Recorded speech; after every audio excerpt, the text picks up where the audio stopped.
In this video, I'm going to show you how your backend operates and that. So on your left-hand side here, you've got your theme options. You won't really need to focus on these at all. It's something you can play around with it, but I would advise you not to. Your listing types. Now, your listing types are the types of properties. So you've got accommodation, which is where all your listings are under, but you've also got for sale and for rent. So all your listings that you've got currently are all under accommodation. In the next couple of videos, I will explain how the listing types work. Under listings, if you hover over, click on it, these are all the listings in your on your website. If you wanted to go and edit one, you would click edit. You can view, delete, duplicate. Just for a point of reference, I would never say duplicate, because then you'll get different links and permalinks and it actually causes more of a mess. I would always advise to add a new one, which will be another video. Then you've got your categories. Your categories are apartment, house, office, room. So if you wanted to add chalet, hotel, self-catering, you can add it underneath there. You got your regions, which we haven't added because we haven't needed to, because your site doesn't really need that. But that is the for example, if you had a place here in Margate or South Broome area, and then you've got a place in Bellevue, that's where the different regions would come in. Your tags, these are the features that that your website has. See, it's got a garden and a river view, garden views, kitchen view, which we'll get into in the next video on how to apply those to your listings. Then you've got some settings here. As you can see, we've got enabled paid. The paid function is turned off in another way, so you don't have to worry about this. The duration of them unlimited. Reason is otherwise you'd have to keep logging in and publishing the listings. These claims, again, we've left them as default setup, but you don't really need to worry about them because of that function isn't available on the front end where the users see, so you don't have to worry about. The email notifications, those are just standard email notifications that, again, you don't really need to worry about because you're only focusing on your chalet. You haven't opened this up to the world, right? This section here you don't need to worry about. And then reports, if you wanted to add a report, you can play around with that. I didn't see necessary to actually incorporate one in your site because it's only for your little units that you've got there. So your dashboard is where you log into. Your posts are, remember when we said check out what's happening with the eco park? This is where you would add the posts, which will be covered in another video, but you said you're not really gonna focus on that section.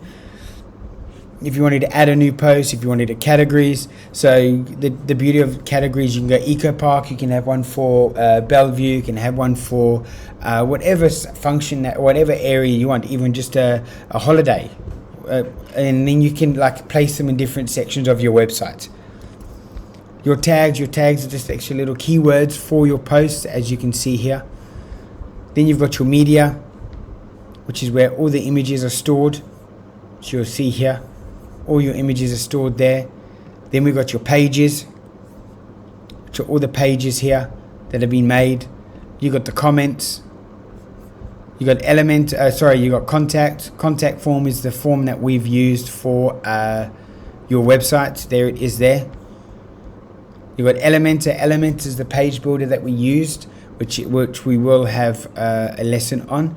You don't really need to worry about anything there. Your templates are all here. So as you'll see here, you've got 4 templates, which when you see the video, you'll have 5 because you've got the normal one. You've got your header. Your header is where your menu goes. You've got your footer, which is at the very bottom, which is that green strip with the different logos. So if you want to edit your footer, you would just click hover with edit with Elementor. If you wanted to edit your header, you would do the same thing. Your blog layout was drafted because we never finalized the blog function because you said you weren't going to use that. Then you've got pop-ups. I'm not a fan of pop-ups. You've got your theme builder. Theme builder is just a new version of this, which I'm not a fan of. I always will come back to this section here. You've got appearance. You've got themes. You'll see this is the listing theme that we've used. We've used a child theme. So this is your main theme here. But all the extra bit of coding I've done on your site is actually underneath here, but it pulls the main files across. I've done that for security, so that if my listing needs updating, it will update the main theme, but it will not override any coding that I've done in your site. Your widgets you don't need to use. Your menu is down here. As you can see here, is your menu here. You can move these around if you wanted to, so you could put facilities however you want to put it there, and then click save. Sorry about that, and then it will update on the front page. Your background, install plugins you don't really need. Your plugins here, everything. These are everything that we used to build your website. We could actually delete these. This is the items we use to migrate your site to the new website, to the new domain. Okay, so these are the 6 plugins we use to build your entire site. If you wanted to add new, if you wanted to edit, here are your users.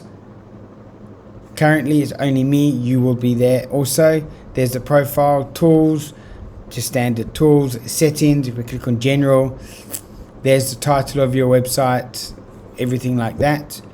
Writing, you don't need to worry. Everything is set up for is automatically set up, so you don't really need to be worrying about this, but I'm just showing you anyway. Your Yoast, here is your general. Your Yoast is for Google, to let you know, which as you can see, we will start the optimization once the videos are finished. Integrations, you can go through all of that if you want. Then we've got the unlimited elements, which is the widgets here. If you click here, these are all different widgets. This is one of the plugins we use to build on your galleries. And as you can see, they've got a lot of different ones that we could use. So if we see this one here, we haven't installed it. So if we click install, there you go, it's now installed. So when you go to that page to edit or add a gallery, you search in the sidebar, slide a gallery, this one will appear. So you've got a lot of extra cool elements that you can bring onto your website. All you have to do here is just install them, just like that. Alright, that is how backend functions. In the next video, I will explain to you how to edit your front page.